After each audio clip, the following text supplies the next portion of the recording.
Why are you here today in Dakhla? It's always good to come to Morocco under the leadership of His Majesty Mohammed, who has built a growing and stable country in Africa that's very attractive to Arabs and Europeans and Africans at one and the same time. This is in many ways the crossroads to this region of the world.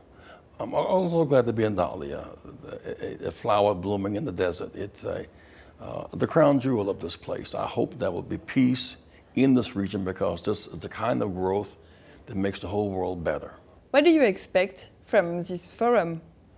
I expect from this forum more coordination, cooperation. Whenever people, it's better people talk than fight. And when there's communication and coordination and correction, there's less war and more peace. People do not invest in war zones. There is no future in war. There is no future in isolation. So in many ways, this Trans-Montana Forum is a kind of United Nations of sorts. 1,000 people from countries all around the world learning how to live together. We've learned to survive apart in our fears with walls. Now we're learning how to live together and build bridges. And so the conference has a great mission. And then the South-South cooperation. 7 of the top 10 fastest growing economies in the world are in sub-Saharan Africa, except for the hitch when the Ebola struck.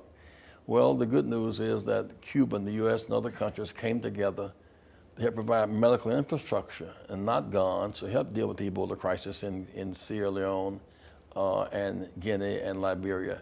We need more medical infrastructure and more roads, more bridges, and less bullets to make the world more secure. And one sees a startling example of a strong nation and good governance here in Morocco.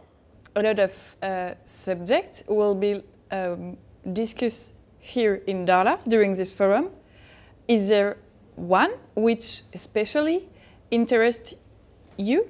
Well, the one issue that interests me the most is we must resist the temptation out of our fears, move into isolation. Our own country now is experiencing the tendency to try to build bridges when we should be building walls. We share 2,000 miles of border with Mexico. We're talking about building a wall from our neighbors.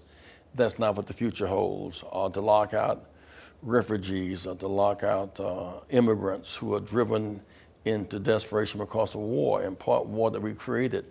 Isolation, we cannot make it in the new world order based upon isolated trade policies. We've globalized capital, we've globalized technology. We must also globalize human rights and workers' rights and women and children's rights and globalize the environment. Environmental security is real, climate change is real. So learning how to live together in this new world order. If you and I were to get on a plane and leave New York, one going to Los Angeles and one going to Senegal, we get there about the same time.